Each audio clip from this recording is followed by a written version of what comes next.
ನಮ್ಮ ಭಾಗದ ಚಿಕ್ಕೋಡಿಯ ಶಾಸಕರಾಗಿರ್ತಕ್ಕಂಥ ಗಣೇಶ್ ಹುಕ್ಕೇರಿ ಅವರು ಬರೀ ನಮಗೆ ಜಿಲ್ಲೆ ಮಾಡೋದಷ್ಟೇ ಅಲ್ಲ, ಇದಕ್ಕೆ ಅನುದಾನವನ್ನು ಕೂಡ ಕೊಡಬೇಕು. ಅನುದಾನವನ್ನು ಕೊಟ್ಟಾಗ ಮಾತ್ರ ಜಿಲ್ಲೆ ಪರಿಪೂರ್ಣ ಆಗ್ತಾ ಇದೆ ಅನ್ನತಕ್ಕಂಥ ಮಾತನ್ನ ನಿನ್ನೆ ದಿವಸ ಒತ್ತಾಯ ಮಾಡಿದ್ದಾರೆ. ಈಗಾಗಲೇ ಸಾವಿರಾರು ಕೋಟಿ ರೂಪಾಯಿ ಈಗ ನಮ್ಮ ಚಿಕ್ಕೋಡಿ ಜಿಲ್ಲೆಗೆ ಬರ್ತಾ ಇದೆ. ಅಷ್ಟೇ ಅಲ್ಲ, ಇವತ್ತು 55 ಆಫೀಸ್ಗಳು ಬಂದಿದೆ.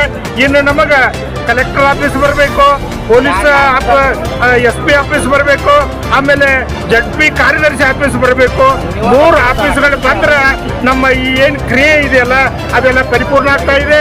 ನಿಜವಾಗಿಯೂ ಕೂಡ ತಾವ್ಯಾರು ಭಾವನಾತ್ಮಕವಾಗಿ ಇಲ್ಲಿ ನಾವು ಯಾರು ವರ್ತಿಸಬಾರ್ದು.